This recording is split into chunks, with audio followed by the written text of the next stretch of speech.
Good evening. The opinions and statements voiced by our guests do not necessarily reflect the opinions of this network. Enjoy the shows.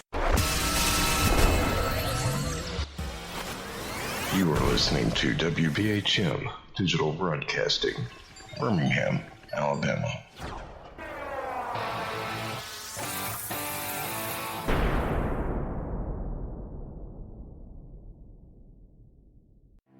Headline edition, July 8, 1947. The Army Air Forces has announced that a flying disc has been found and is now in the possession of the Army. Army officers say the missile, found sometime last week, has been inspected at Roswell, New Mexico, and sent to Wright Field, Ohio, for further inspection.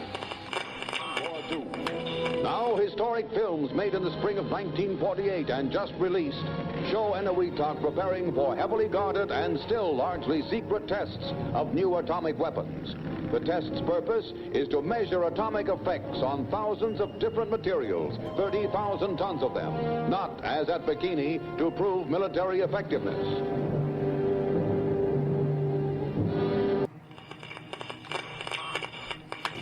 San Francisco police say that 9 persons have been arrested in a narcotics raid on the headquarters of the Grateful Dead, a widely popular singing group. 2 members of the group, Rod McKernan and Robert Weir, and their business manager, Danny Rifkin, have been booked on suspicion of possessing narcotics. 3, 2, 1, 0. All engine running. Liftoff. We have a liftoff. 32 minutes past the hour. Liftoff on Apollo 11. Tower cleared. We got a roll program. Neil Armstrong reporting the roll and pitch program, which puts Apollo 11 on a proper heading. I'm going to step off the limb now.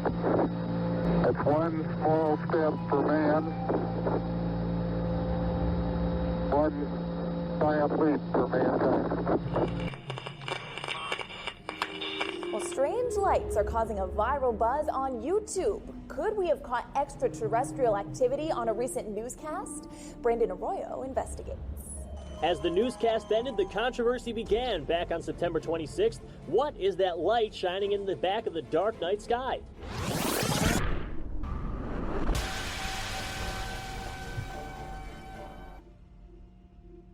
With coverage reaching all the way back to 1948, for over 70 years, Fate magazine has brought you reports of the strange and unknown, all of them true. Now, Fate Magazine Radio is carrying on that tradition of setting the standard in paranormal talk radio as we report and discuss some of the most mysterious and perplexing phenomena imaginable in this strange world of ours. Now, here is your host of Fate Magazine Radio, Kat Hobson.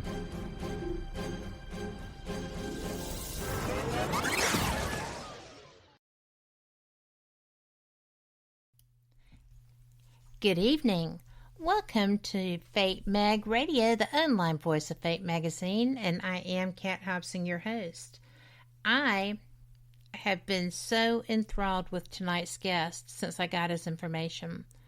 He is someone who has a rare talent, which is being able to do spirit writing, being guided as a writer. And I have a lot of friends who do this, and I don't know the mechanics of it, but I find it fascinating.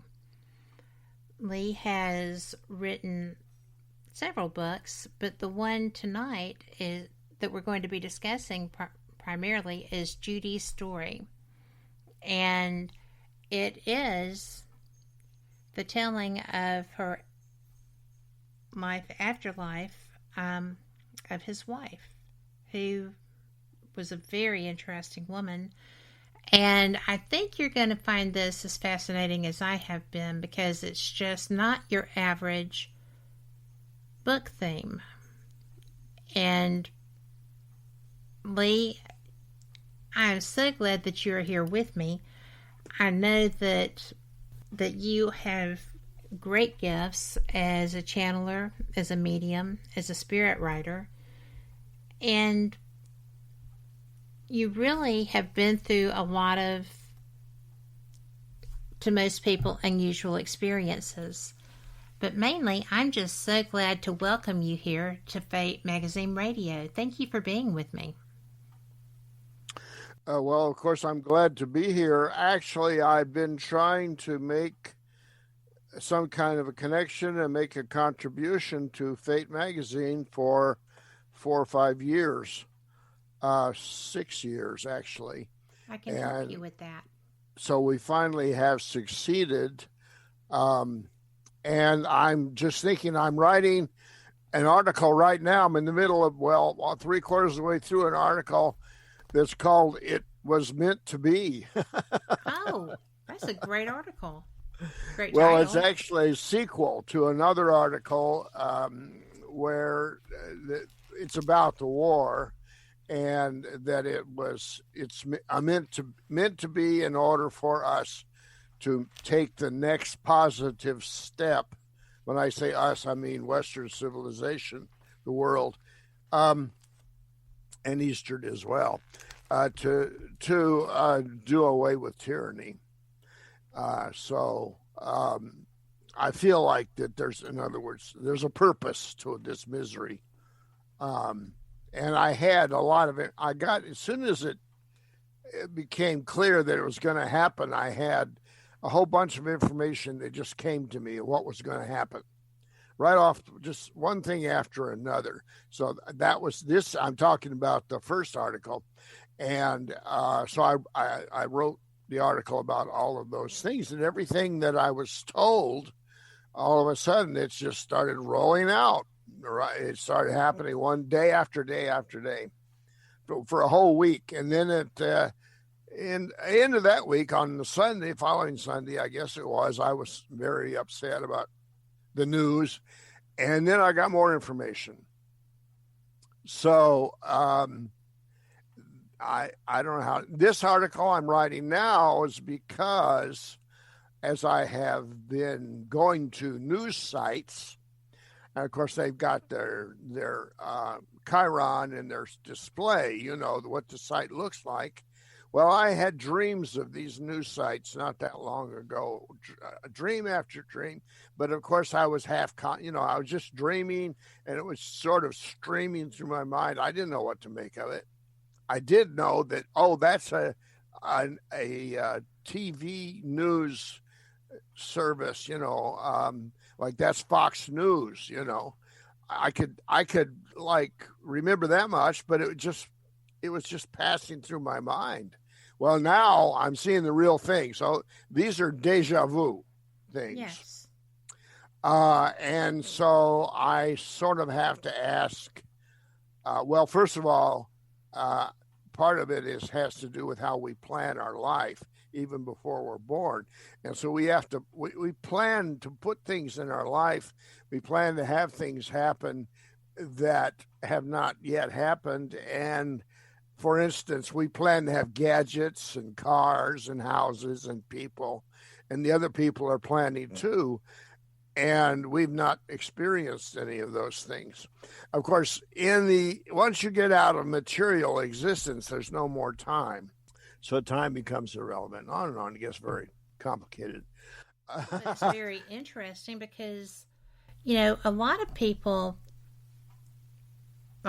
of spiritual people that I deal with sometimes, often, for months and months, even, in the last presidency coming into the new one, they had felt that there was something gathering on the horizon. Oh.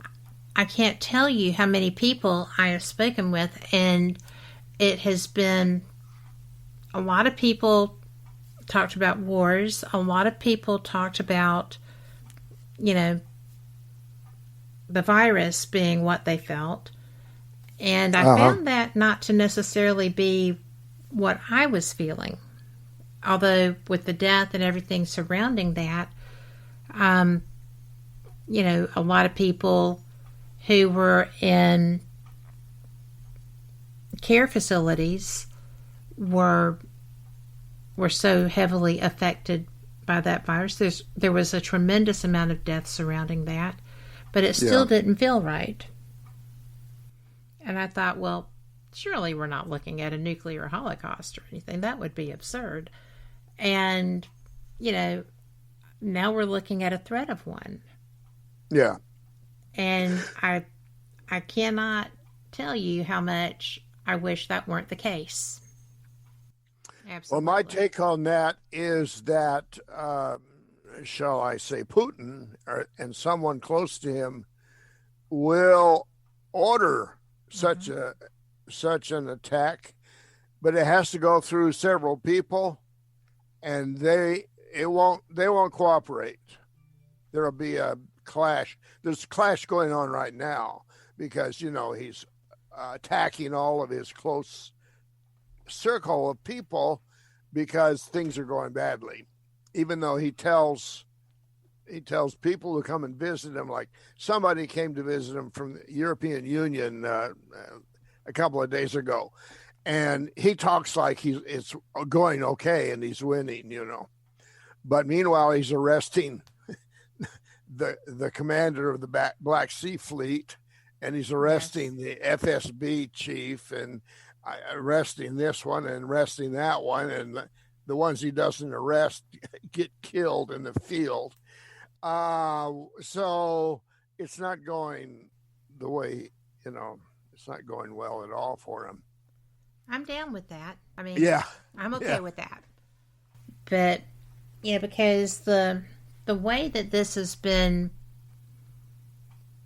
initiated and the way that it has been allowed to occur and the plans that he has implemented have just been the cause of so many atrocities. Yes. It's just horrific. Well, it shouldn't be allowed to be. I mean, we have the ability, when I say we, the nations of the West, have the ability to put a stop to it. Absolutely, we do. We have these bizarre rules and regulations. It's okay to run 4 million people out of their homes and destroy their homes, but if somebody gets shot in the street, we can holler foul for that. Or even worse, if somebody employs chemical agents instead of explosives, which they are themselves chemical agents. But if they employ chemical agents, then it's cause for action. Well, we'll see. But these so-called lines are very ridiculous. They're embarrassing. Drawn in the sand. They're arbitrary. Yeah, they're it's not. We haven't quite reached our sufficient sense of humanity and oneness that we can still tolerate seeing all of this destruction and misery, and somehow or another we don't throw up. We aren't revolted. And so that's why these kinds of things happen. That's why they happen. And I think that's what this awakening that we've been seeing is about, don't you? Yeah. Yes, that's right. Yeah. It is time for humanity as a whole to say, this far, no farther. Yeah. This is it. You have damaged the innocent. You have used phosphorus weapons. You have been, using that bomb they're talking about that pulls the oxygen. Yeah. And stuff. Those are already in play, according to various reporting. And yet we have not put our hand up and dug our feet in and said, you are done. Yeah. Well, and that's just tragic. Instead of a government there, they have this group of kleptomaniacs, and the Russian people, I guess, for a lot of reasons, felt they've had no choice. But that also, it's not fair that the people in this territory, in this country, have to be in a situation where all of the wealth that they are undoubtedly working very hard to produce simply gets carried off by a small group of people. That's not fair either. I mean, there's this other side of it as far as the Russian people are concerned. They also are victims of these thugs. Yes. And, it's just not fair. And it could be. Right. So now we have sanctions. Now we do. We could have had sanctions 10 years ago. We could have had sanctions because of Aleppo. We could have had sanctions because of Chechnya. It's that kind of a thing. And that also that were allowed to go. Yeah, that's also a little embarrassing. Brown skin, white skin. You know how that goes. And those were foreign countries foreign to Europeans. Now the victim looks like us, and so we're starting to holler, and that's also something that's shameful. It shouldn't be a matter of what people look like as to whether they're, if it's Europeans that are starving, we get all upset. If it's Africans that are starving, we just sort of, wring our hands. Well, I will agree to disagree on that, because there are so many groups that pour so much money into African communities. There are children from our nation, young adults, who go, and they're constantly going. They're building wells. They're trying to build communities. They're trying to do things to make the lives better there. I know them. I know a large number of them. Yeah. And, the problem there is that every time they start to get things working for the good of the people, then you have, warlords from in the area who come in and they take the women and children, they massacre the men, and the effort put in is devastating. Yeah. Because it's just gone. And also the people that they were there to help are gone. So it's not necessarily always about because they look like me. In Aleppo, there were whole schools and children gassed. Yeah. And those children looked like our children. Yeah. And still nothing But they was were done. Muslims. They walked. The Russians just walked through there. So I will not go so far as to say it's the color of the skin that causes the difference. It's the color of the hearts of the people left behind who take advantage of the goodness of the volunteers that go and try to help. And they devastate communities because they are villains. They are black-hearted villains. And, it's easy to vilify anyone who looks different from you. Yeah. Who sounds different from you. I'm from the South. That's not a surprise to anyone when they hear me. But people who are from the South do not think I sound like I am. No, I didn't notice. Right? So it's really a funny thing that, I get treated as if I were stupid a lot. I'm not. I get treated like, it doesn't happen so much anymore because I'm educated. And when people speak to me, they they recognize that. But initially, I do get judged because of my voice. I get people that say, "Where are you from? Talk to me some more." And I get people that just think I'm a hayseed. It's all crazy. But you're right when you say that it's the European community that's being touched by this. It's not, you could almost go to religious issues as well with Aleppo and other communities. So, but we saw the dead, gassed children in Aleppo and other places, and we still did nothing about disciplining. That should have been immediate sanctions and immediate removal by whatever means. and it didn't happen. But believe it or not, we haven't even talked about your book, and we have to go to our first break. I can't stand it, but we will be right back. Okay. We'll be right back. And thank y'all for listening. We'll be right back. Y'all come back too. Warning, the following message does not necessarily reflect the views of WBHM-DB or its hosts, guests, listeners, or of any functioning adult in general. In fact, Frank should probably seek professional help. Listener discretion is advised. Hi there, Frank Lee here. I thought that I would spend a few moments telling you about the positivity from the network here. The overall message of para-unity and happiness, and how everyone here wants to get along with everyone out there, and how everything is just wonderful. Wait, Cat's not looking.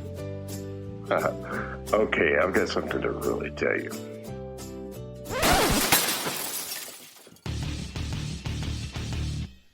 Okay, so I'm going to tell you what's really going on.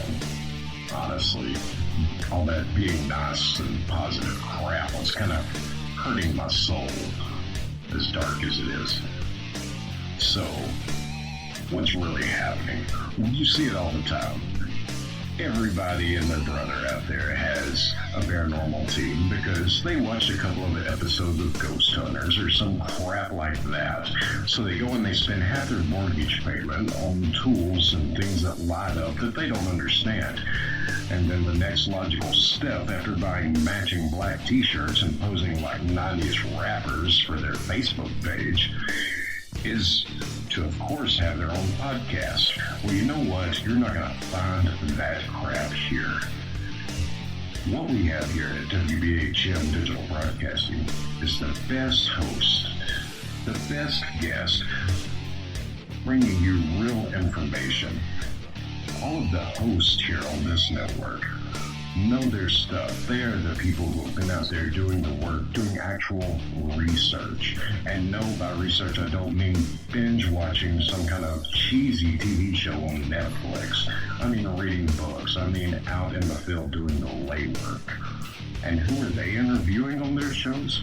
They're bringing you the people they have learned from. They're bringing you the best in the field, covering all kinds of topics, from UFOs and aliens to Bigfoot to cryptozoology to ghosts to anything you can think of. A bit strange and unexplained. It is here, and you're going to get the best information here. So stay tuned to WBHM Digital Broadcasting. Don't go anywhere. Speaking of going somewhere, I've got to go before my mic gets cut. We'll see you there on WBHM-DB.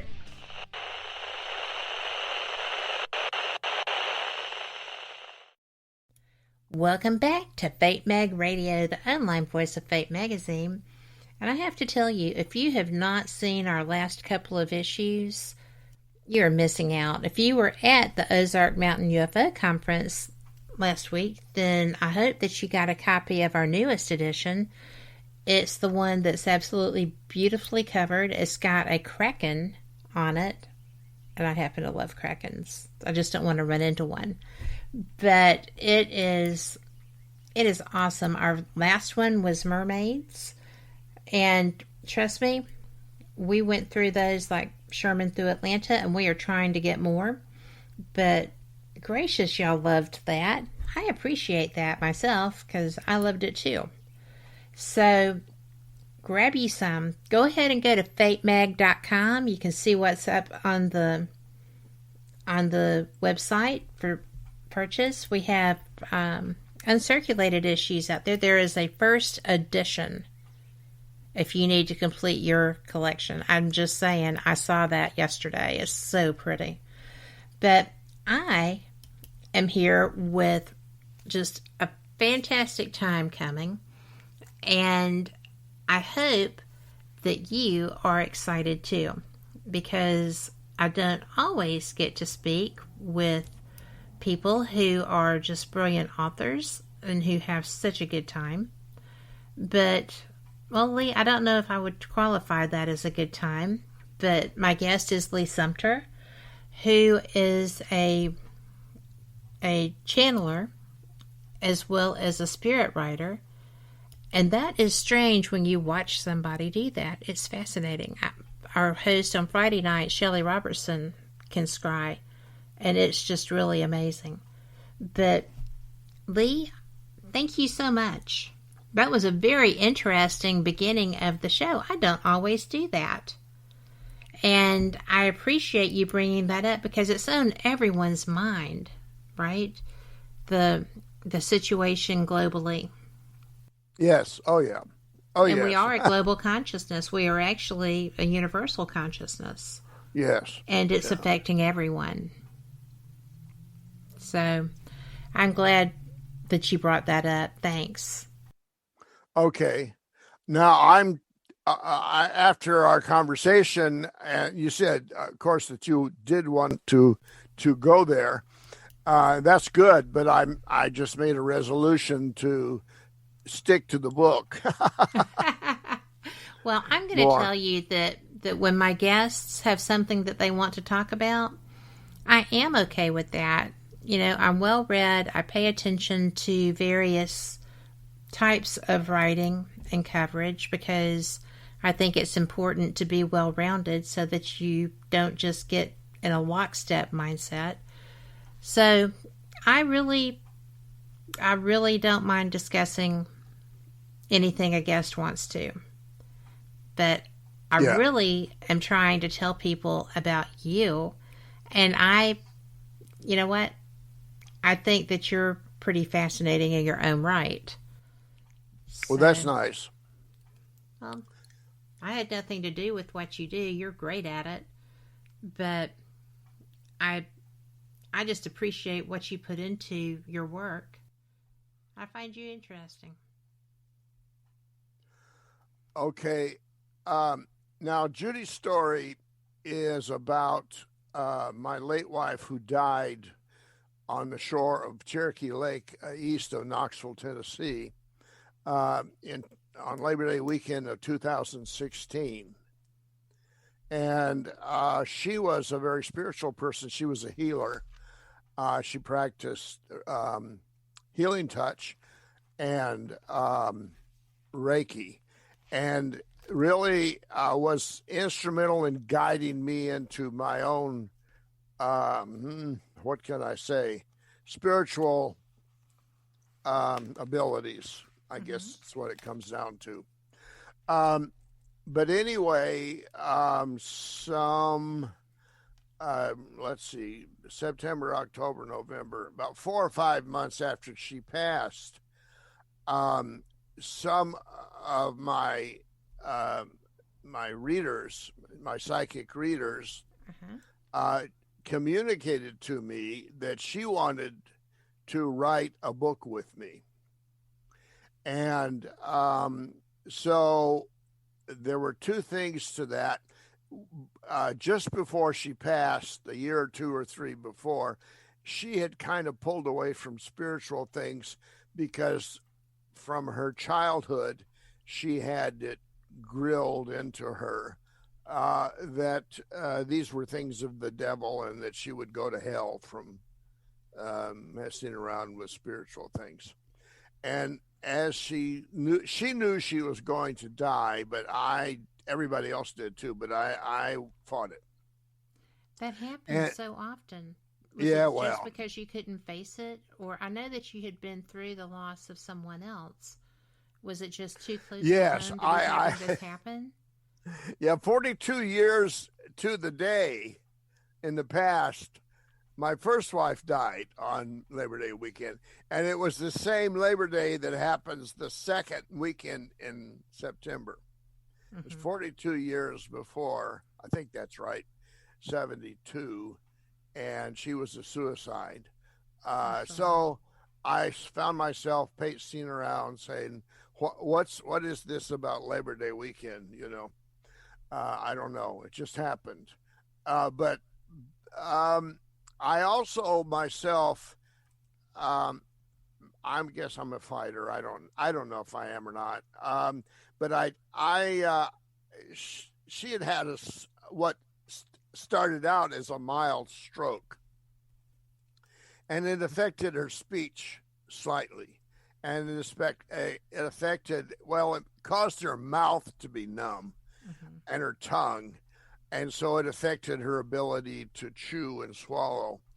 And unfortunately, that turned out to be progressive. In fact, the stroke itself, I think, was part of a progression. And ultimately, she became unable to speak and pretty much unable to swallow. When she died, she was basically mute.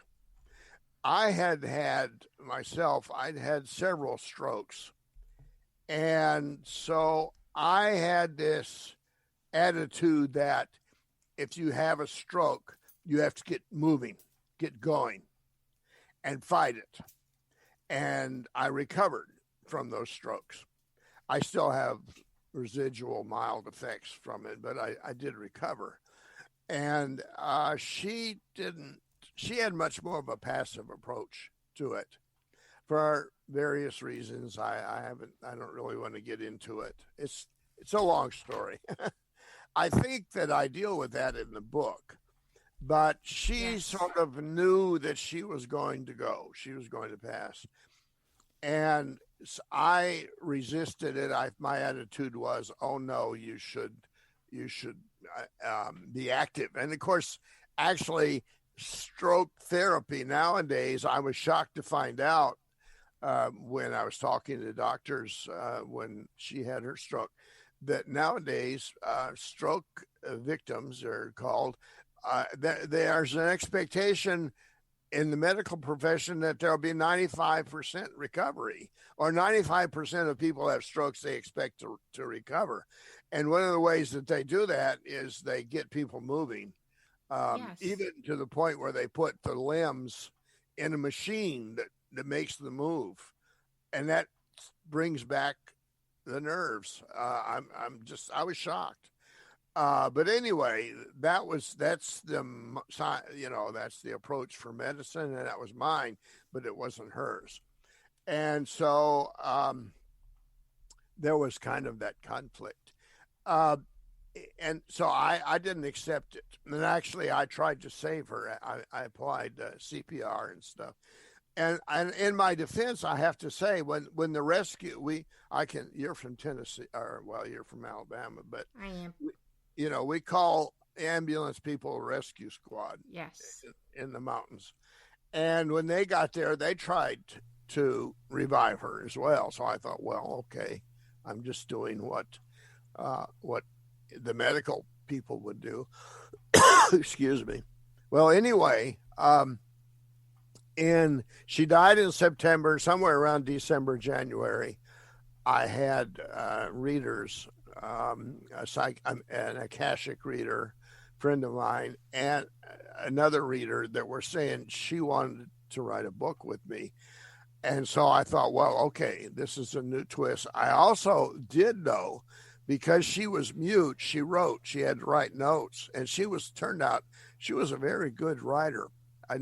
She hadn't done much writing before, but when she did, I was quite impressed with everything she wrote.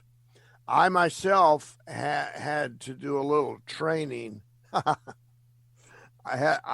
underwent a little bit of training to improve my sensitivity and my skills at mediumship, my mediumship skills. That's like everything else. Practice makes perfect. You do have to stay in practice, in my opinion. Oh yeah, you do. And I'm lazy, but then I use psychic skills when I write. So, it's just different. My application of my ability to stay in touch with the other side is through writing. And things like this, and giving talks and the like. I don't normally read for people, although I do. I've never done readings for money. Not that I have anything particularly against it. I just haven't gone in that direction. Okay, so anyway, after I started getting some instructions, as practicing as far as tuning in, then I just sat down at the keyboard and off we went. And I mean, I'm still very much in touch with her. I'm also in touch with the wife that died 42 years ago. You know, she's had several lifetimes since then in China, and so it's, you know, I don't know. It's just something that is part of me and part of my life. And anyway, Judy she appears from time to time here in the house, and a very close cousin of hers who passed several years later, about 2 years ago, they both come in together, and they maintain that they live here. They live with me here because they run around. They often appear in house coats, you know, the kind of thing you put on over your pajamas. People wear. I don't wear them, but women wear them. Some people do. So they come through here wearing those as if they have a room somewhere where they're staying. But I was told by some of my readers that, and I guess Judy, that she put, when you're in heaven, you can create a home if you want, a house according to whatever you want. And she created one sort of in the same space as the house I'm in here. Yeah, you said that she put it over yours. Yeah, that would be one way to understand it. So I'm living in her house. Well, it's nice of her to share it, and I hope you don't mind that mortgage. No, but anyway, these things, geometry is different in heaven. So the things that we have are physics, you know, where no matter cannot occupy the same space. With one molecule can't be in the same space as another molecule, and that's our idea from this world. But in spiritual world, those things don't necessarily hold. So anyway, I started typing away, and I had run into another book at some point. Well, several books where there were two narrators. And so I sort of decided to sort out the material in that way. It got to be a thing of how to manage the information. That's what I was going to ask you, because when you started doing it, even though you hadn't before, it flows well. Well, thank you. It's like you just came naturally to that. So I'm guessing it just looks that way. Yeah, it just looks that way. Oh my. Well, thank you. That's quite a compliment. And in some ways what you're saying is true, because I've been told that this is my mission in life. I signed up for that. My readers will say, you signed up for this. You signed up for this before I was born and all that kind of thing. Oh yeah. When I was, you know, this is my mission. And so anyway, I embrace it. I should be good at it. Maybe I am. Who knows? But anyway, this is a story that needs to be told. And one of the biggest messages, you hear this from a lot of different places, but one of the biggest messages that she and I wanted to convey is that as far as the actual passing, there's nothing to it. She refers to her passing as it. When it happened, she says. Every once in a while I go back over that because I find that kind of stunning. But, you know, we hear there's no pain, there is no stress, or, you know, well, you basically... But she had been very concerned about this for some time, hadn't she? About the actual process and what was going to come after? She had been very concerned from the standpoint of being afraid that she was going to go to hell. Yes. So she had that idea. Now, whatever kinds of beliefs and ideas that you have, and I can say that you have in your head, but these are beyond our physical mind, yes, brain, skull. Whatever kinds of ideas, you take that with you. That's part of your memory, if you want, your personality. And if these things are troubling, or if they cause you troubles and they impede your spiritual advance, or if they interfere with your enjoyment of your life, then you'll have to work on them on the other side, beyond the veil, in heaven, with help, just like you did here. So that you can't, how they say if you have problems and you get in your car and try to drive to California, well, when you get to California, you still got your problem. They took the trip. Yeah. Or they say if you have marriage problems and you marry somebody else, well, here they come. So anyway, she did indeed have these fears. And she says, she in the narrative, she says that even though she had all these wonderful, caring people around her, helping her adjust and all these things, she expected at any moment that they would all part, and then she would see the devil, the red-skinned, fork-tailed and horns. I don't know, but she thought she was going to see them come to get her. So it was a challenge to get rid of that for her, but ultimately, I guess she did. I don't know. We haven't talked about it. Which I would now be that curious, but we have to go to our next break. But yeah, I actually was curious if she envisioned something like in the movie Ghost coming after her. So maybe we can talk about that when we come back. Yeah. But it's time for our second break. This time is flying, guys. Y'all be sure and come back because it's just going to keep getting better. See you on the flip side. You are listening to WBHM Digital Broadcasting, the best in paranormal talk, only on Paranormal Experience Radio, broadcasting live out of Birmingham, Alabama.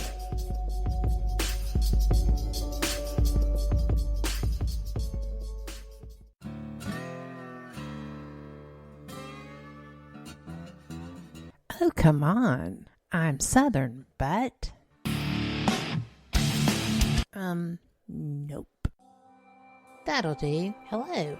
I am Kat Hobson, host of Paranormal Experience here on WBHM Digital Broadcasting out of Birmingham, Alabama. I enjoy having guests from all areas of the paranormal, from ghosts to ufology to cryptids and beyond. You'll find some of the best researchers in their fields bringing you some great information. Join me on Wednesday nights from 8 to 10 p. Eastern here on WBHM Digital Broadcasting. Since 1948, Fate magazine has brought you reports of the strange and unknown, all of them true. Fate Radio is carrying on that tradition, bringing you the unusual, macabre, strange, and bizarre. Join host Kat Hobson Sunday nights from 8 to 10 p.m. Eastern on WBHM Digital Broadcasting.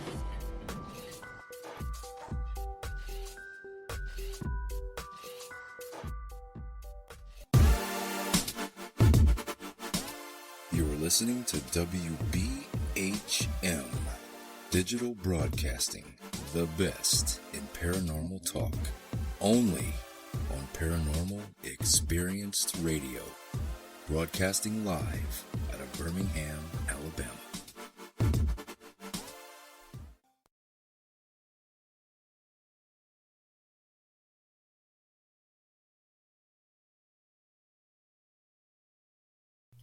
Welcome back to Fate Mag Radio. I am so glad you're here. And I hope that you are enjoying this show nearly as much as I am, because I'm just having a good time. I'm learning and I'm listening, and we did probably the first political segment in Fate Magazine history, and that was okay. They don't come up much, but you know, when you have things that are creating issues that touch the spirit of so many, then it's just absolutely something that you need to address. And I was going to let you know that we have got all kinds of things that you can listen to us through. You can listen to us at fatemag.com/FateMagRadio. You can, or excuse me, Fate Radio. You can look at, we're going to be on Spreaker. We're on iHeart, iTunes, Google, Spotify, and iHeart, Alexa, and everything. Now, I am going to grab Mark, and he was making a call. So that's the reason I was telling you where to find us, because if you can't, then you need to. This is a great show, and if you have questions while we're live, you need to be able to get in there and ask them, right? And just let me know, and we will get stuff done. So, again, if you have a question, just let me know, and we'll get it. And you will be there. So, I am going to go ahead and go get him. So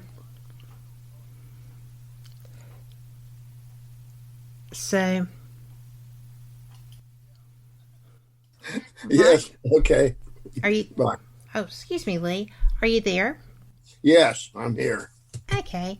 We had somebody in our chat room, Mark, that I glanced out of that name right as I started to say yours, and I got tickled at myself.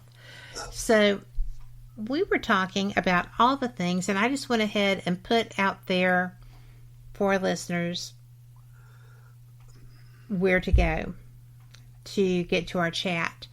So you can get it in a couple of different places. We are only live in a couple of spaces, and we are in our archives on iHeart, iTunes, Spotify, Google Play, Alexa, you name it. We're there. So that's a good thing. Now, I had asked you about her fear, about Judy's fear of hell. And as we had mentioned earlier, I'm Southern, and I am raised Presbyterian, not Baptist, like so many people are who it's the fire and brimstone thing. And I know that Judy kept waiting on fire and brimstone to show up, and it didn't. But it's terrible to be so afraid of the afterlife, to suffer through and will yourself not to die, basically. Yeah. Mm-hmm. And I found it interesting in the read that she literally did that, pretty much. You were seeing visions of her in health, and she was projecting visions of her in health because she, that was actually going to be what her experience in the afterlife was. But she didn't know that, and you didn't know that. So you both were working under the idea that this was something that was in reality then, right? That this was what was happening. Well, I don't know how. I don't know exactly how to say where I was with that. I was sorry that she pulled away from spiritual things. I really was. That was something we shared, And I was sorry that hear this childhood experience from God, 50, 60, 70 years ago, was, restricting her at this point. I was sorry that happened, but there were so many other issues at the time, such as, is she going to be able to eat today? That yes, I didn't that was have such an issue. Yeah, I didn't. And I weighed her. I had a spring scale and a electronic scale because, every half a pound was critical. Oh boy. I was afraid of this, that, when I did this show, that a lot of things would come back. Now I'm going to proceed here. I have a plan. I've talked this over with Judy. I talked it over with her yesterday, and we have a proposition. It's going to be shocking. But anyway, another thing I want to bring out, one thing was that the death experience itself, for the most part, is nothing. It's just a change of consciousness. You change your focus. I like to give the example of when you are driving down interstate, for instance, and I don't recommend that anyone do this, but we do, and you start thinking about something in your life. And the next thing you know, you can see you've gone 5 or 10 miles. But your mind is whatever you're thinking about, and it's somewhere else. And you think, well, who's been driving this car and how? How did I drive this car? We have all done that. Oh yeah, we have. I confess. But that can happen. You can be sitting in the doctor's office waiting. You can be anywhere at work, and your mind goes somewhere else. And with our communication systems nowadays, unfortunately, that gets to be quite extreme. So anyway, passing on is a change of focus. Right. And you slowly, maybe not so slowly, start focusing on things of the other side. And there are certain things, orientation. Some people go through this tunnel and all that sort of thing.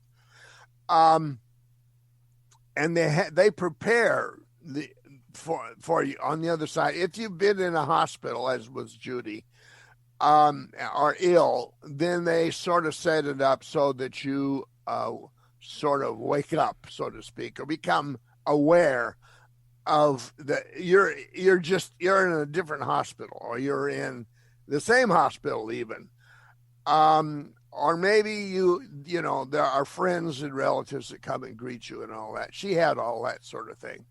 But what I want to bring out here is that the people that came to visit her and greeted her on the other side, some of them indeed had passed, such as her mother and her father and her friends. But many of them were people who were still alive. They were friends and relatives that I saw every day. And of course, I was there. Yes. So we, we pass through the veil, so we don't remember it, but we visit the other side all the time. And when somebody passes, we go with them to be part of their reorientation. That's interesting. I'm glad you shared that. And I did pick up a bit of that when she was starting her life review, but I was unclear which side these experiences were taking place on. Well, she lists, and she's not the only one. I've read other accounts of people who passed on. I read automatic writing, accounts, and people will say that, in fact, people that they knew before they passed, or their grieving family, will be there with them when they pass, even though the grieving family is grieving and unaware that they are able to be with the person who's passed. But we do spend a certain part of our day in heaven. If we're asleep, then we go to heaven. And if we are daydreaming, sometimes we're in heaven. Or if we are, say, meditating, someone who's intently trying to solve a math problem or personal problem or a scientific thing, or maybe something they're writing, that sometimes they're in heaven to get help, but they don't realize it. I do workshops where I give people a brief moment in on the other side in heaven. So it's not forbidden, and it is not inaccessible. And if you get that idea, if you accept that that's true, then bang, the door opens and there you are. It's accessible. That's all it is to it. It's just a matter of making up your mind or changing your mind. Teresa Cavuto has this wonderful example. I think it's in her first book, where she's a show person, and she's a blast. But she does this as a show. It's just her style. But she had a sitter, a person she was reading for, on a stage, sitting in a chair.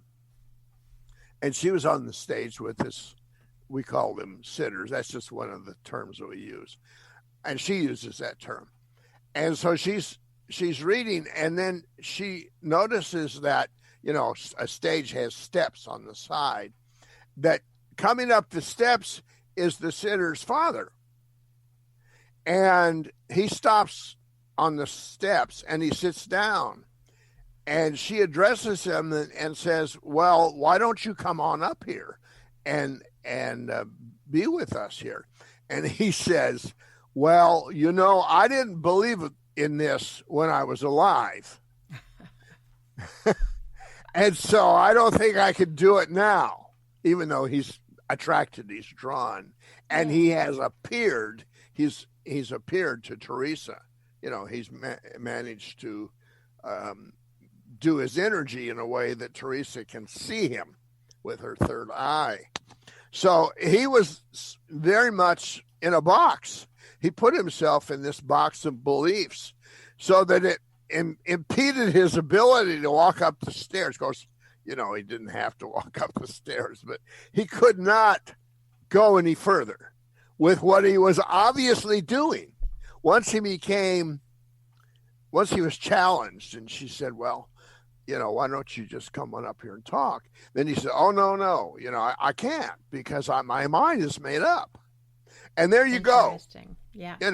If you think you can, you can, So here we go now, Kat. Do you pronounce your name Kat or Kate? Kat. It is Kat. Okay. I have a proposition. And I was expecting, let me see here, it still says 2, but anyway, I'll just put this out to you.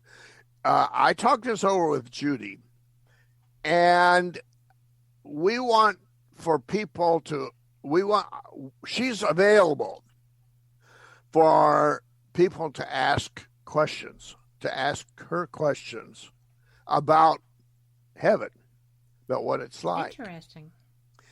And the way we thought about it is that people could ask this question, and I will not intervene. I won't say anything. It'll be between the questioner and Judy. And if they get an answer, if she manages to get through and communicate with them in whatever way, then fine. So it be it. Otherwise, then they can, ask me, and she can speak through me. That's very generous. So anyway, this is a doorway, Well, that's very kind of her and of you. we're about to take our top of the hour news break, so I can let people who are listening know, well, they're probably listening and now they know, to go ahead and get in the chat room with their questions. So Thank you for that. But we are going to go and take this break. This is, you know me, I'm always looking for a little good news, and it seems sometimes to be a little slim pickings right now, but you know me, I am always interested and always hopeful and always trying to help manifest that. So, go get a beverage. Let's check this news out, and we will see you on the other side, and we will have Judy joining us if you have questions. So please feel free to come into the chat room so that we can see them and share them. Be right back.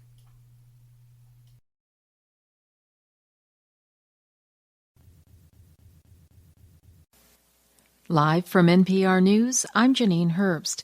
After more than 50 days of war, the Ukrainian government has released new figures on the hundreds of children killed or wounded due to the fighting. This is in addition to the millions of civilians who fled their homes since the onset of the war. NPR's Tim Mack has more from southern Ukraine. Ukraine's Prosecutor General's office normally combats crime and corruption, but since the war broke out, it's also investigating suspected war crimes. The office said that 202 children have been killed since the war broke out on February 24th, and that 361 children have been injured. Overall, the UN estimates that some 4.9 million Ukrainians have left the country since the Russian invasion. Nearly two-thirds of Ukrainian children have been displaced since that happened, according to UNICEF. The relief agency estimates that of the children that have remained in their homes, nearly half of them may be at risk of not having enough food. Tim Mack, NPR News, Odessa. Israeli forces stormed the Al-Aqsa Mosque compound in Jerusalem and cleared Palestinian Muslim worshippers from parts of it so that hundreds of Jewish Israelis could visit the site. That move led to fighting that left at least 17 Palestinians wounded. Sami Sokol in Jerusalem has more. Israel police said that they had to close down the Al-Aqsa Mosque for a limited time because of the Palestinian rioters, so as to enable the safe entrance of hundreds of Jewish visitors. Nearby, Palestinians threw stones on Israeli buses, wounding 7 passengers, according to Israeli hospital officials. Meanwhile, Jordan issued a statement condemning the ongoing Israeli raids and the removal of Muslim worshippers, saying that the Jordanian-run Islamic authorities have the exclusive jurisdiction over the Al-Aqsa Mosque. For NPR News, I'm Sami Sokol in Jerusalem. Authorities say the death toll from devastating floods in South Africa's KwaZulu-Natal province has now topped 443. Dozens of other people are still missing. Kate Bartlett has more. The Easter weekend is a festive occasion for many South Africans, but this Sunday few were celebrating as emergency workers continued to look for people buried in mud after some of the worst floods to hit the country. Provincial authorities say in addition to the hundreds killed, tens of thousands are homeless, many of them among the poorest in society, whose makeshift shacks were completely washed away. Last week, President Cyril Ramaphosa visited the affected region, calling it a catastrophe of enormous proportions and saying it was undeniable evidence of climate change. Rains have eased and are expected to clear midweek. For NPR News, I'm Kate Bartlett in Johannesburg. On Wall Street, U.S. futures contracts are trading lower ahead of a big earnings week this week. Dow futures are down about 0.2%. You're listening to NPR News.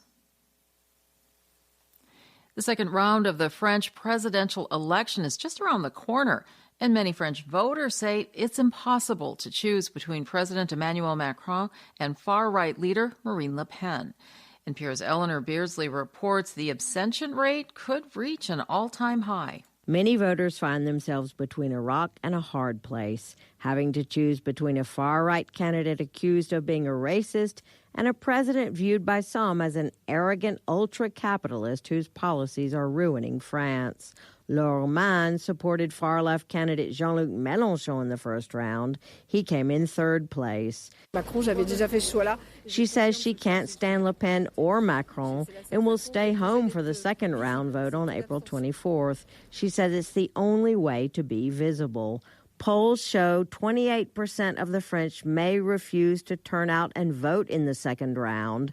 Pundits say a high abstention rate would undoubtedly help Le Pen. Eleanor Beardsley, NPR News, Paris. Pope Francis made an Easter plea for peace in Ukraine and in other wars around the world. After celebrating Easter Mass for tens of thousands of faithful in St. Peter's Square for the first time since the pandemic, Francis delivered his traditional geopolitical speech, citing the risk of nuclear warfare. The pontiff, who has a knee problem, limped badly as he stepped out to reach an altar set up in front of St. Peter's Basilica. Easter is Christianity's most joyous feast day. Crude oil prices are trading higher, up 1% at $108.09 a barrel. You're listening to NPR News. Life Kit is like your friend with really good advice. So, can I really be truthful? Yeah. It's just me and you, right? Well, sure. Let's say it is. 3 times a week, Life Kit is in your feeds with episodes on health, personal finance, personal growth, and so much more. Listen to Life Kit from NPR.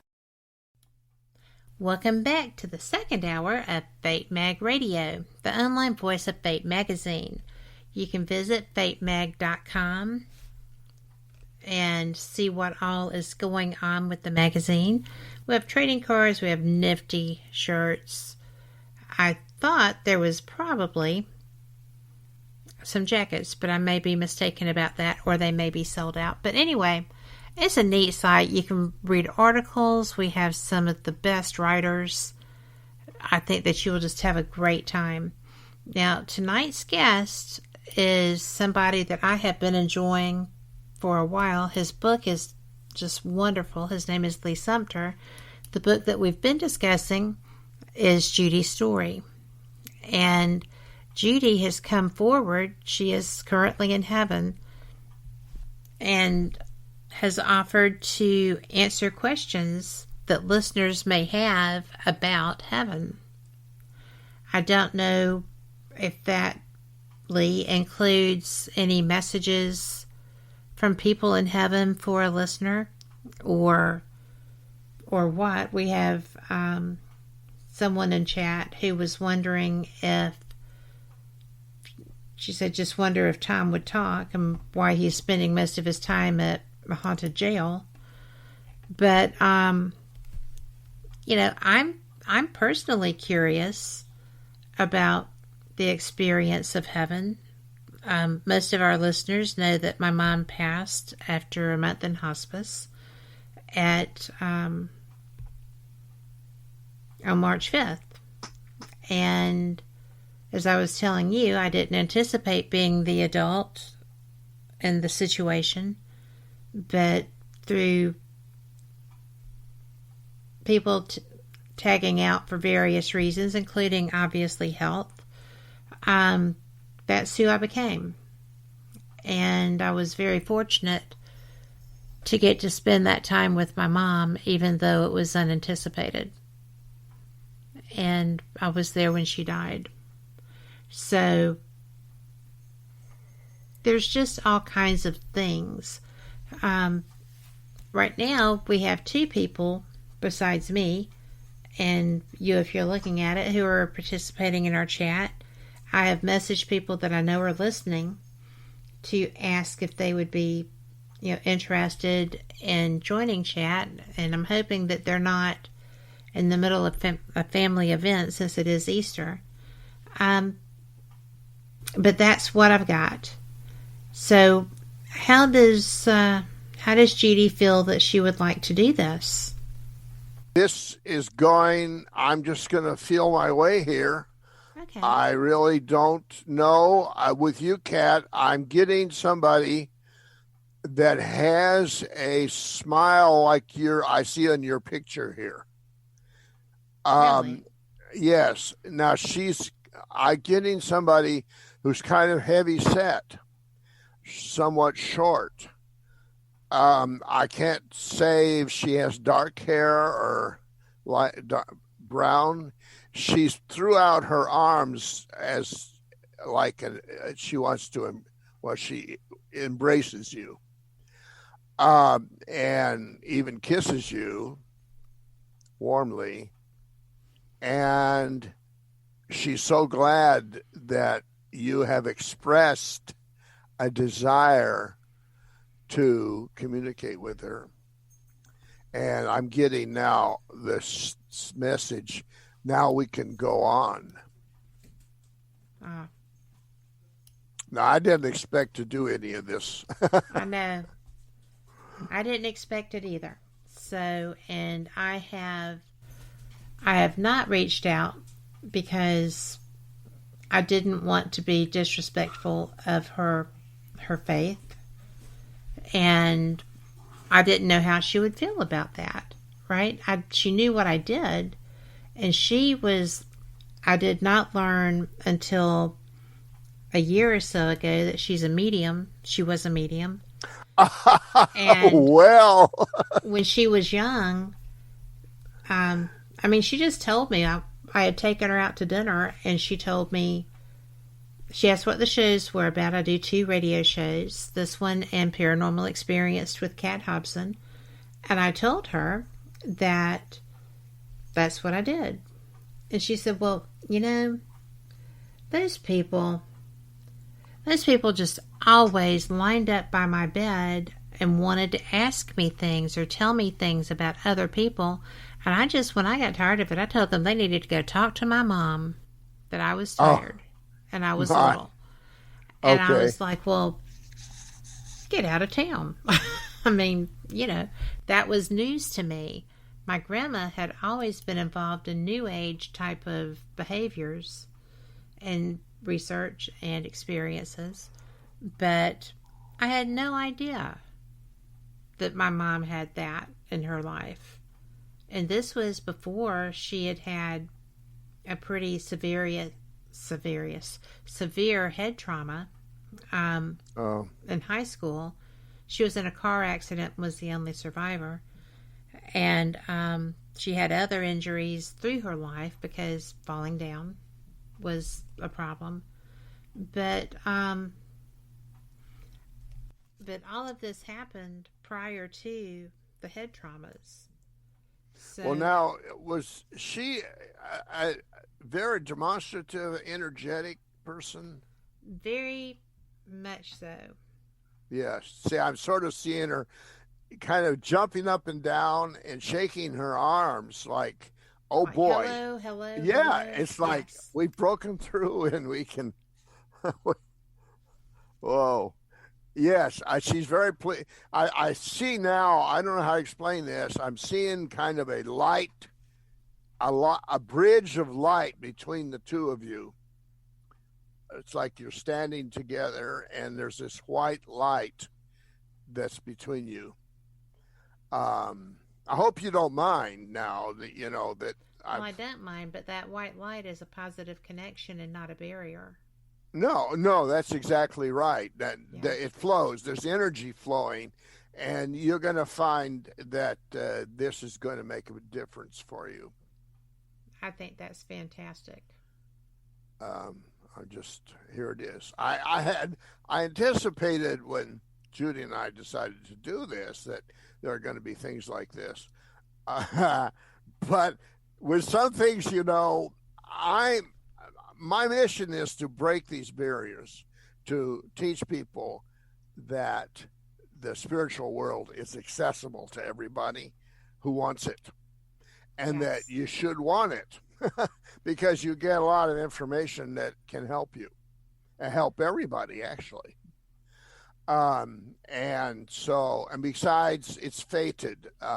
We're all meant to make this contact at some time in our life. Some of us once or twice, and some of us repeatedly, because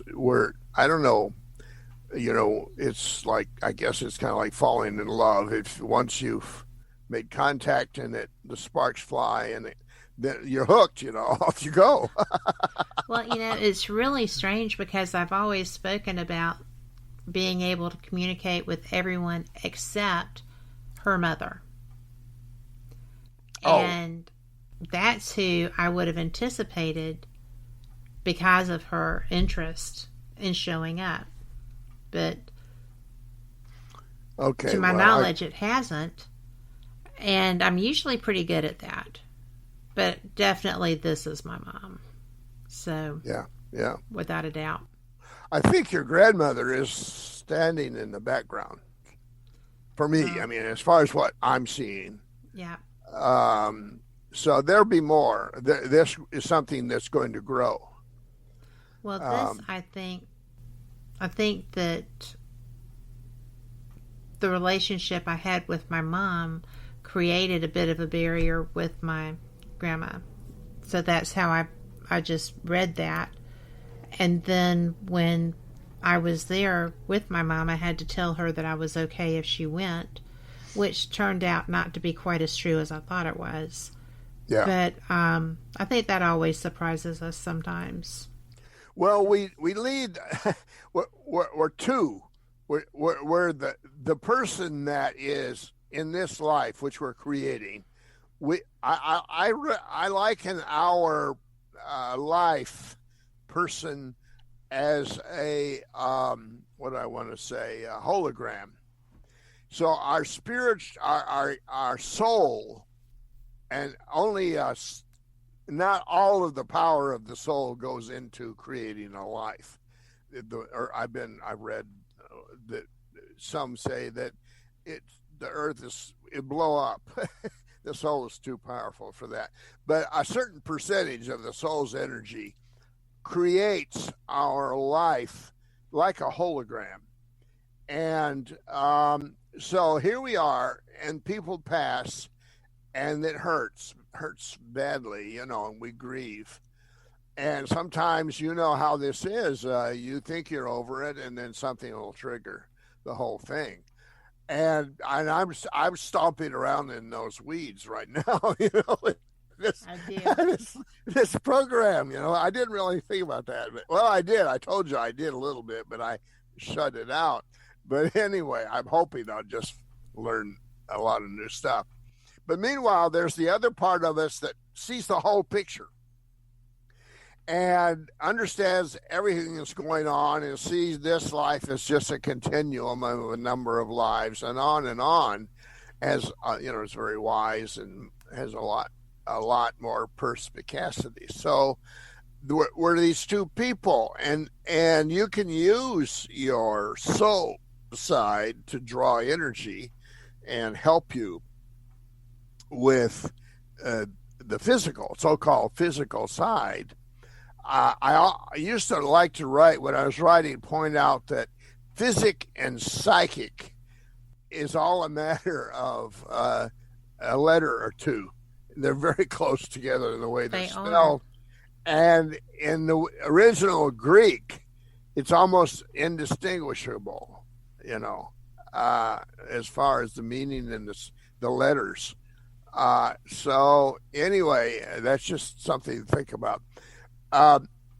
So we if we are aware of our spiritual resources, then we can be a smarter person, and we can be, we can avoid some things.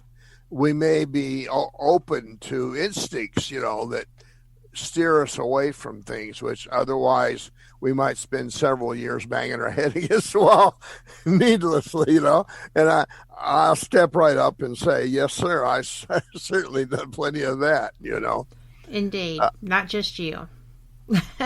Well, when we plan a life, we set up some guides. We have people that volunteer to help us. And it's not, sometimes some of us have this one or two guides for our whole life. And then we also may have guides that come in. And of course, that's another whole big discussion. Yes. The guides are allowed to nudge us and even whisper in our ear and things. They're not necessarily whisper. Sometimes they shout, at least in mine. But we have to decide. We won't get our spiritual nourishment from our experiences unless we sweat it out by ourselves. They can't say, oh no, if you do that, this is what's going to happen. You have to see that. Although they may lead you to that idea, but they have there's rules.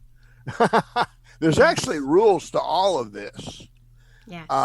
And this thing about the devils and Satan, it was all about control. Yes. And it's medieval. It's from the Middle Ages and before that, actually. Yeah. And we are shedding that now. And we haven't quite grasped the next thing. Actually, you and I are in the middle of it. We are in the middle of the next thing. But, overall, more and more people are coming to this, but we haven't quite grasped it yet. And so we're kind of, sometimes we're in the Middle Ages and sometimes we're in the future. Yes, but we have to, right now we have to be in a break. That's what I thought. I can't believe it. But we'll be right back. And everyone, please, if you want this, just reach out.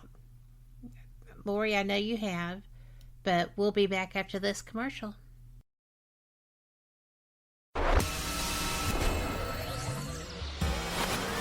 You are listening to WBHM Digital Broadcasting, Birmingham, Alabama.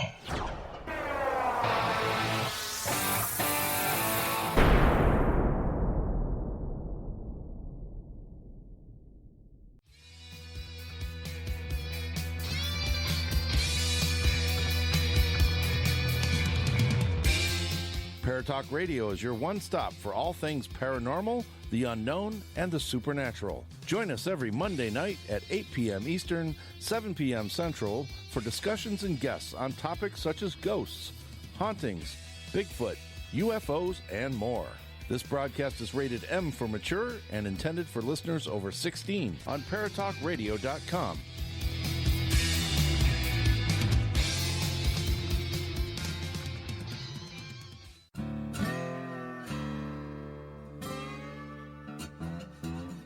Oh, come on. I'm Southern, but... Nope. That'll do. Hello.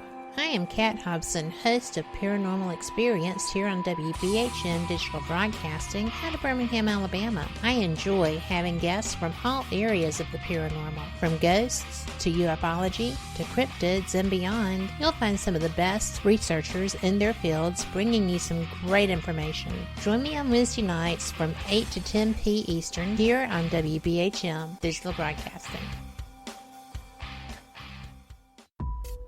Since 1948, Fate magazine has brought you reports of the strange and unknown, all of them true.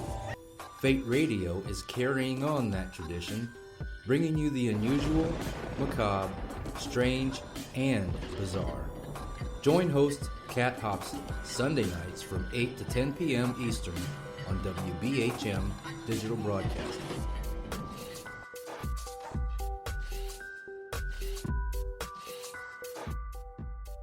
Thank you for listening to WBHM Digital Broadcasting out of Birmingham, Alabama. Since 1948, Fate magazine has brought you reports of the strange and unknown, all of them true. Fate Radio is carrying on that tradition, bringing you the unusual, macabre, strange, and bizarre. Join host Kat Hobson Sunday nights from 8 to 10 p.m. Eastern on WBHM Digital Broadcasting.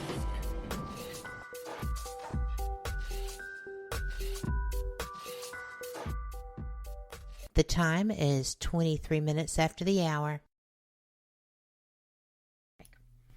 Welcome back to Fate Mag Radio, the online voice of Fate Magazine, and I am so glad you're here. If you were away from your headset or buds or speakers in the last segment, you will know that I was given an extraordinary gift from Judy and Lee relevant to someone I have in heaven, and I'm very appreciative of that.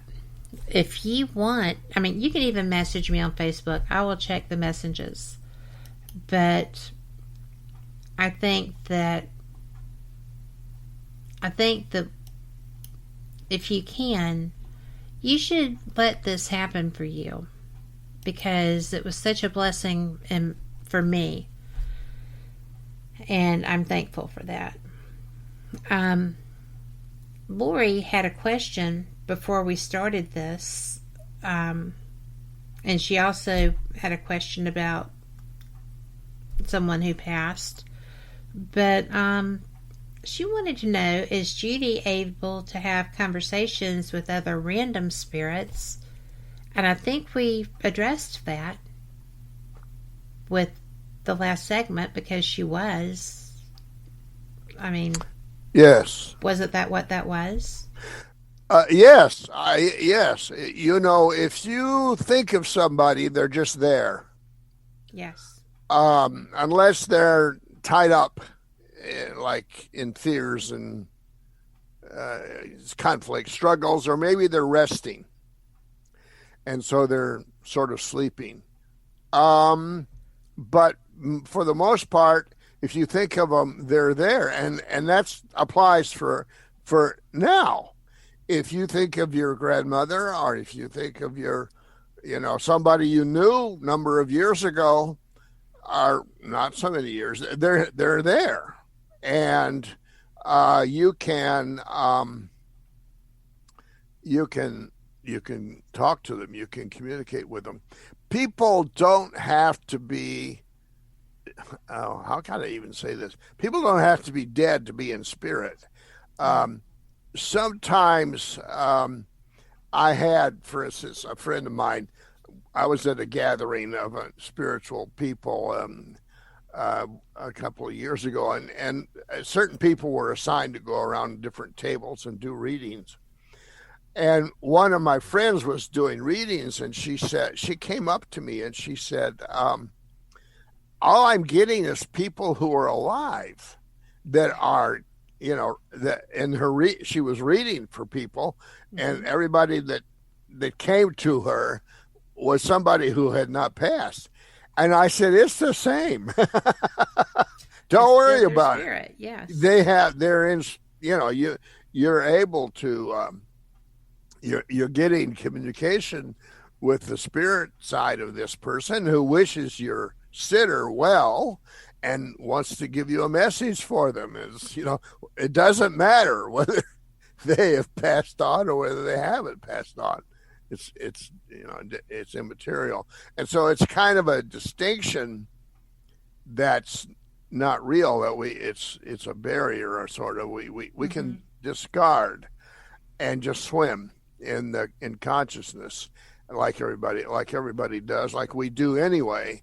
Our physical, so to speak, life that we're experiencing with our senses is only just an aspect of who and what we are, and it goes on for. It's just like this show. You have your time when we're on the air or whatever we're on, and then you shut us off and you do commercials or whatever you do, and so with our consciousness, it's the same thing. We're focused sometimes one way, and sometimes we're focused another way. But it's hard. For me, it's hard to tell one way or the other what's going on here. For you, you're flipping switches, but yes, doesn't mean much to me. And you even came in without having a clear understanding of how I was flipping those switches. So thank you for showing up. I am so glad you're here. But something that I was curious about, and Judy can probably answer this, is that when I first moved back to Birmingham, I had a friend from high school who had mattered very much to me. And I heard, well, I didn't hear, I couldn't find him anywhere. I couldn't find him online, anywhere. And I thought, well, I wonder where this person is. So I happened to be talking to a friend of mine as we were building a homecoming float about, I just don't understand. What am I missing? Where else can I look? And she said, well, if you can give me a name and a date of birth, I can do a search. And I did not realize that this person was or had been in law enforcement. And I thought, oh, I didn't think, I wasn't trying to impose. I was just getting your input. And she's like, it's okay. And so when I saw her later, she said, I'm so sorry, but this person passed. And it's been some years now. And I thought, well, darn. They never got to know that I was doing so much better, that I had children, that everything in my life was going the way it should. And I hate that. And I just looked at her and I was like, I guess I kind of knew that, but it wasn't real. I mean, I always feel like people aren't dead until you know they're dead. That you are dead is a state of mind. I think dead so. Is not, we're not dead. We never die. Right. It's just like it's the New Testament, and whoso believeth in me shall have eternal life. And, if you are spiritually awake, alive, oriented, sensitive, you're alive. And if you're not those things, then you're not alive, not very much. And so that's, there's just we're immortal, actually. So, and I wanted to say now, this friend that you miss, this friend knows all this about you. They can see you. Those who have passed are with us off and on. Those who are close to us, like your mother, she knows what you're thinking. They are in our thoughts.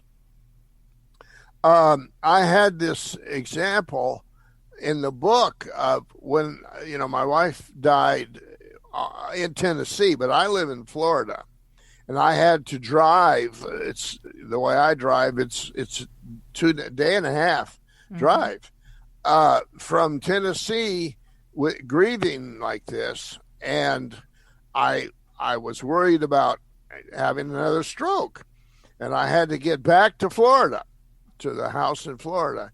And so I was sweating that out. Was I going to be able to do it?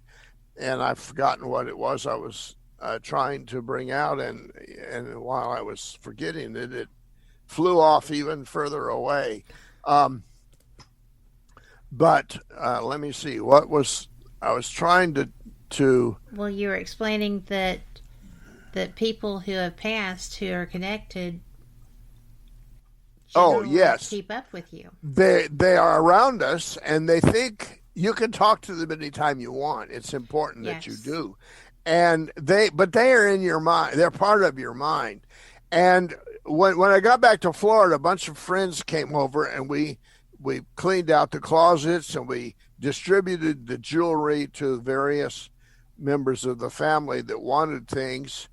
And Judy was there. She was there. Now, I was not aware of her. I didn't feel her. I didn't sense her at that time because I was all focused on the closets and the clothes and the memories. But she later, through a medium, pointed out to me that she saw that I gave some jewelry that I gave her for an anniversary present, that I had given that jewelry to somebody such and such. Well, I didn't remember that the jewelry was an anniversary present, but she did. So your memory goes with you. Your memory is in your soul. It's not in your, and of course, that's how you have eternal damnation. If you do something rotten, you're going to have that with you for a long time. Voice of experience. Yes. I volunteer for that too. Do not tick off dead spouses. That's funny. Funny but true. Well, is there a reason that that Judy did not want to answer Lori's question? I'm just asking you. Let's go back to Lori and her question. Well, her question, she initially wanted to know about Judy having conversations with other random spirits, and she wondered if Tom would talk, and she wanted to know if he was staying most of his time at a haunted jail. I mean, do spirits leave heaven to go and hang out places, or are they generally in a haunting location because they are afraid to experience heaven or experience their afterlife? Because, Judy was afraid for a long time about what she would face. Now, Tom is in the light. He's not in a dark place or a haunted place or a jail, or he's in the light. Well, this place is a paranormal research center, and he was a sheriff in his lifetime, and Lori is a paranormal investigator and goes to that jail to do research. And when she was doing a research session, he showed up in her evidence review. Yes. So she was wondering why he's there, and is he there like most of his time? Well, he was there for her. Okay. To communicate, because she's doing research to communicate with the other side. Mm-hmm. But the very idea of the haunt, or as where we're from, we say haint. Yes. That house has a haint. I love this stuff. And you paint your roof of your porch paint blue to make sure that the spirits are confused about how to get in. Okay. All right. But anyway,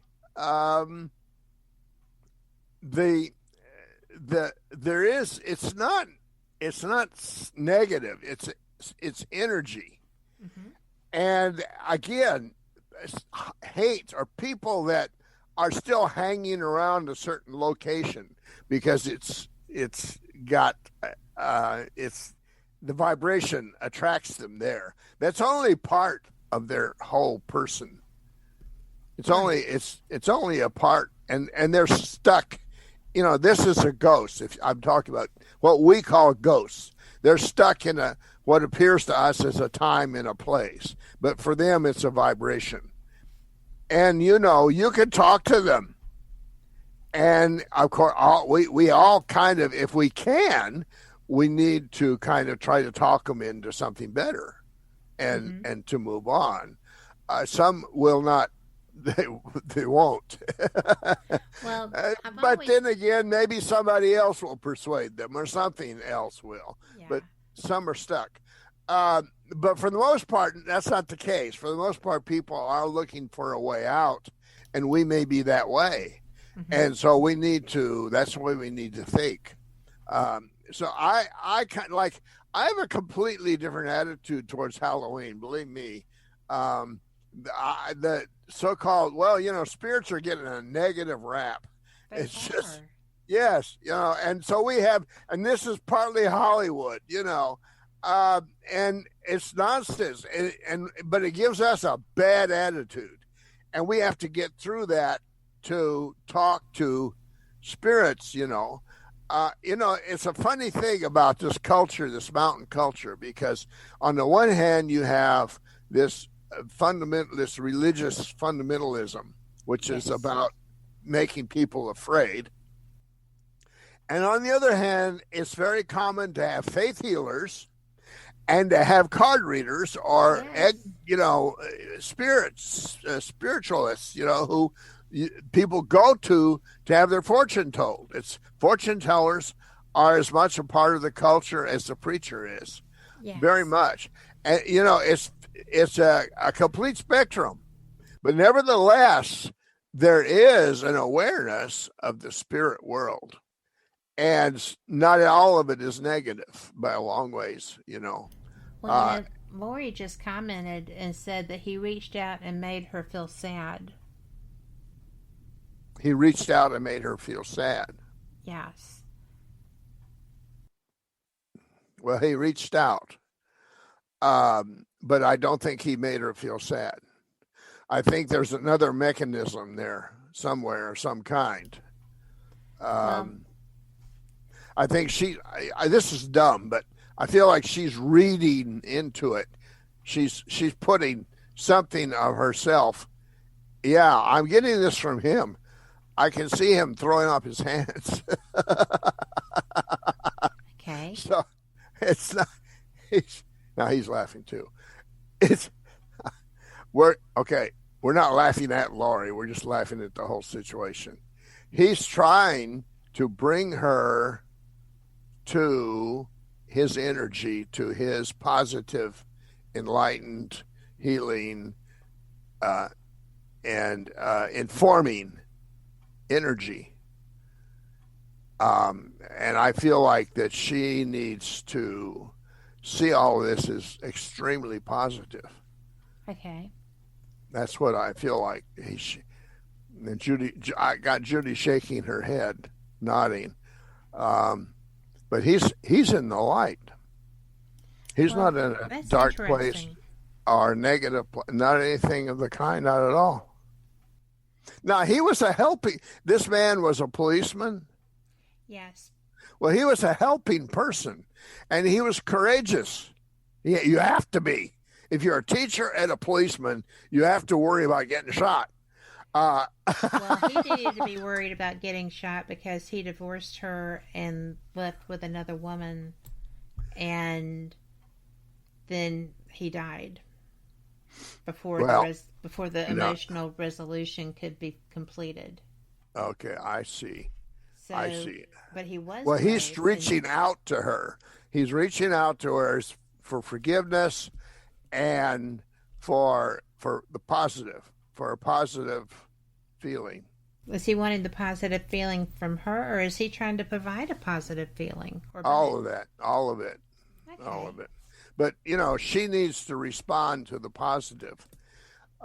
This is one of those things. I came from a family that was at war with itself for always. Mm-hmm. And I ended up just absolutely, you talk about hating the ground that they walk on. I would actually look at where my father walked and hate that. That was how it was crazy. Crazy. That's sad. And my mother, I utterly despised because she was so manipulative. My father, after he passed, communicated through a friend of mine, my cousin in Kentucky, who's psychic. And she said he was so proud of what I was doing. And all the years of our time together in this life, he never said that. But he said he was sorry for what happened, and he wanted to make it up. He wanted to help. Wow. So that was a big change. That's intense. But we've got our last break coming up. Okay. I'm so sorry. But, we had toxic relations in our family too. And so I'm so glad that we had the opportunity to heal that. Yes. But we'll be right back, and y'all come back too.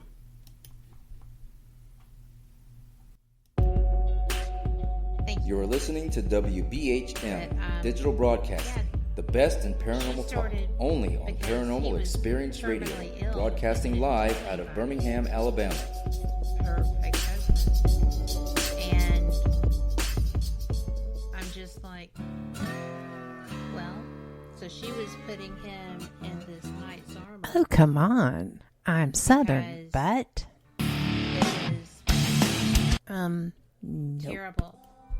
That'll do. And Hello. I'm so glad that I am Kat Hobson, host of Paranormal Experience here on WBHM Digital Broadcasting out of Birmingham, Alabama. I enjoy having guests from all areas of the paranormal, from ghosts to ufology to cryptids and beyond. You'll find some of the best researchers in their fields bringing you some great information. Join me on Wednesday nights from 8 to 10 p. Eastern here on WBHM Digital Broadcasting. Since 1948, Fate magazine has brought you reports of the strange and unknown, all of them true. Fate Radio is carrying on that tradition, bringing you the unusual, macabre, strange, and bizarre. Join host Kat Hobson Sunday nights from 8 to 10 p.m. Eastern on WBHM Digital Broadcasting.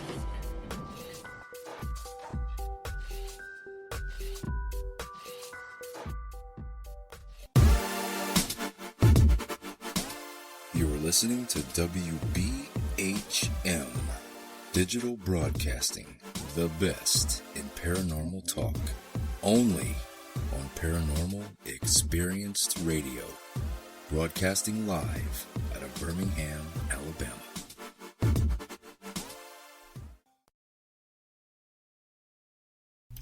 Welcome back for the final segment of Fate Mag Radio.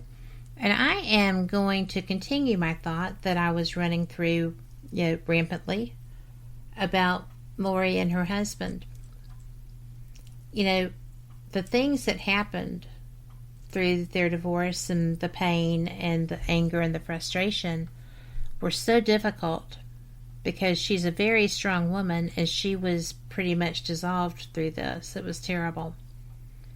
But through their interactions with him in the afterlife, what came about was her ability to forgive him. And I admired that so much because I myself have had difficulty forgiving those who hurt me. And yet, when time came back in Lori's life through his afterlife, he provided her healing. And she was able to find a way to forgive him. She was still angry and hurt, but that dissipated as the forgiveness came. So he helped heal her. And I admire her because, like I was telling you, I have so much trouble forgiving those who have hurt me very strongly. Yes, yeah. And yet, I share that. She came through this experience with I see Lori as expanding and radiant. She has been. And she is. Really blossoming.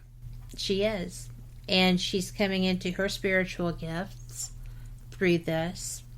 So even if we get caught in a situation not of our creation, we still, as she is, can find a way to move forward. Learning how to forgive him was the first primary thing. Him communicating with her to help her with that was probably tied at the same level. Yeah. But now, when she goes, we just got back from investigating a place called the Winchester House in California. I was thinking about that the other day when I was thinking about you. Ah, good grief. I was going to there was something going on. I was going to ask you if you've ever been there. Have you ever been there? You have been there. Back 2 weeks of ago. all, I must have 2 weeks ago. Well, I must have thought about you and realized you that was on your mind, or you. Mm-hmm. My goodness, that is. Well, really... I went. In fact, Lori went with me to the Ozark UFO Con as well. Yes, apparently. And she found great healing there as well. It's a great place for that. But, it was just so transformative for her, because she went from being hurt and broken to being forgiving and healing herself through that forgiveness. And I can't tell you the difference in her. Huh. And the fact that she was brave enough to go with me to a UFO conference was awesome. Well, yes. And she gets so much more spirit communication when we investigate places and stuff now, too. Good. So she is expanding. You're right. It's pretty cool. I think it's pretty cool. Well, those spirits that are communicating, that's not negative. It just is. Although they may be struggling with something or other. But, we need to help them cope and move on. As we say, move on to the light. We need to talk to them, find out what the problem is, their situation, and see if we can change their thinking a little bit. Just try, and yes, and you don't have to go to where the hate is to talk to them. You can talk to them from the comfort of your home, but you can. There's no time and place, and just talk to them, and that communication or somebody else that that may communicate, I don't know, but just talk to them, because lo and behold, you can be helpful. And if you are brought in contact because of your seeking or your work or your hobby, if you're brought in contact with them, you have the responsibility to make an effort. Yes. It's not a coincidence, Somehow or another, it was fated, if you want to call it that, for you and that spirit, total spirit, to bump into each other. And so you need to treat them with respect their problems, and try to boot them out of there. Well, don't boot them out, but, try to change their thinking. And you may just like plant a seed, make a suggestion that will slowly develop for them. But you can communicate, anywhere you are, any time or place. If you think about that spirit, you can talk to them and see how they're doing. Yes. And yeah, she is advanced to the point that she can do that with him.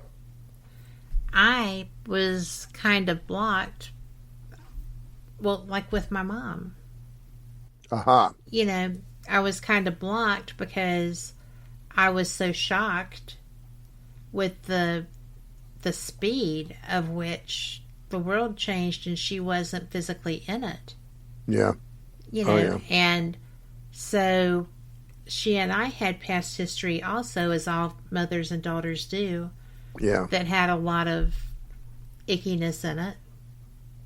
And yet none of that, when she needed to be loved and cared for, none of that mattered anymore. That was gone. I mean, it was just gone. And I was so worried about doing the right thing. Yeah. It's hard to know sometimes. Yeah. So, especially in her circumstance where we found ourselves, it was difficult. And now I feel so much better, and now that light bridge is wide open and lit, and the loving part is what's there. Well, good. Thank you for that, and thank you, Judy. So. Well, as I said, when she passed, she took up the healing work again, just like that, because that's just part of her. A dominant color in her aura was always green, for the healing, and she took it up more or less immediately. That was one of the first things that I heard about her and from her was her healing work for children in Appalachia. And whoa, okay, here I'm going blank. It's getting late. You got 2 minutes. That's my excuse. So anyway, that was a very positive thing, and you know, she obviously was stepping away from the goblins of her childhood. Absolutely. And that's what I took from the book, was that all of the things that had terrified her about facing her afterlife were nothing like what, you know, there was no hell. There was no, you know, jumping right. up and down and right. know, jumping on her for past behaviors, because the behaviors that she had didn't qualify for a place that didn't exist. No, it was just an idea. You know, there are a lot of negative ideas a person can have in life, and that's just one of them. You know, and just one. It's an idea among ideas. It's not the idea. And she struggled with that. I had others, you know. Yeah. You know, all of us have. I used to tell my students that when we get ready to be born, that they show us a list of crazy things you can deal with when you're in your life. Like one of them is like prejudice, you know, for instance, or envy, or I don't know, gluttony. you know, all the sins or whatever, and you pick like, okay, you're gonna have to have 3. So you pick which ones. Yes, 3 of the 7 deadly sins, and whichever one. Deadly. Yeah. And one of my students went home and said, "Mama, do we really get to pick?" Yeah, really. Oh, that's funny. She did. Or she mentioned it in class, and everybody laughed. But anyway, you know, I was just joking. I do. But you know, I have had the best time with our conversation, and thank you for being here. Yeah, it's been a surprise. It's been a shock. Well, I had some ideas. When I see you or smack you after that. I had some ideas. I had some ideas about how it would go and what would happen. Recently, my psychic powers have stepped up, and my physical powers, it seems like they've diminished. Well, I understand that. Trust me. Yeah, I had COVID. And then about 2 weeks later, I had a terrible bout with a kidney stone. So I've really been struggling in that way. That's tough stuff. Yeah, geez. But and I've been stuck in the house. Find you. Well, yes. Okay. Well, I do have a website. I mean, what do you call it? Email. Yes. If they want to communicate with me through email. And the email is THEPFORT. The P Fort, because my name is Sumpter and it has a P in it. Ha ha. Fort Sumpter. Okay. Okay, that's excellent. Yeah, the P Fort at hotmail.com. Okay. Will you say that again, because I stepped on you there? The P Fort at hotmail.com. Gotcha. And I'll be putting that up in the event too. But you know, and I apologize, we are getting some bodacious storm blowing in, and the animals were reacting, so I apologize for that.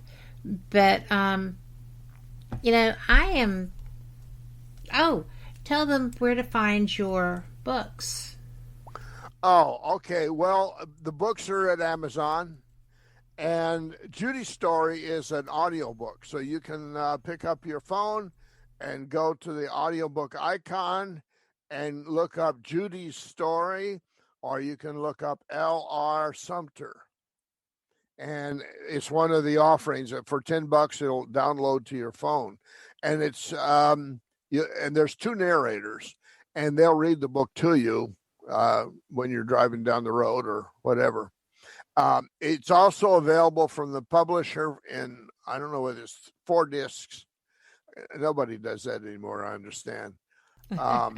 Well, you can also get a jump drive version of it, electronic version. And as far as I know, the print version is still available. Although nobody does that anymore either. So anyway, there's a lot of different packages that this little bit of information comes in. So those are the various options. Now Barnes & Noble carries my books, and Amazon carries my books. You can order them from just about in any bookstore. For instance, Books A Million, you can order them there. Barnes & Noble used to carry my books for a few years on the shelf. My local one here did, but it didn't move. It didn't sell very fast. So they don't carry it anymore.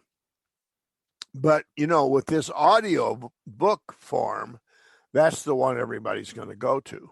That's what people are used to. I'm not real happy about having somebody read the book to me. But, I actually got the real version so that I could hands-on. Yeah. And I have the electronic. Oh, you do? You have all that? Oh, well, so okay. I just wanted to make sure that I had what is my favorite format, which is cozying up with a good book. Yeah. Well, the publisher's webpage, I'm sorry, I just wanted to let people know. Sure. That the publisher is Ozark Mountain Publishers. MT. Yeah, but it's ozarkmt.com is Ozark Mountain Publishing's website. Right, OMP.com. They have a lot of really good spiritual books, and yours is just fantastic. Thank you. So I appreciate that. And we're out of time. So I do want to let all of our listeners know that we appreciate you. And if you are about to be dealing with some weather, as we are, please take care of yourself. And it's never too late to manifest the change that you want to see in this world. And we can do that. Just put it out there.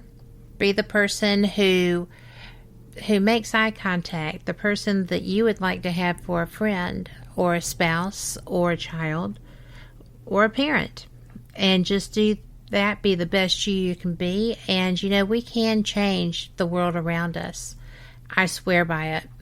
It's a given. And also, thanks for listening. Y'all have a fantastic week. We will be back with Kevin Killen on Fate next week, and I look forward to that. I'll be there. You be there too. Good night, everyone. You are listening to WBHM Digital Broadcasting, the best in paranormal talk, only on Paranormal Experienced Radio. Broadcasting live out of Birmingham, Alabama.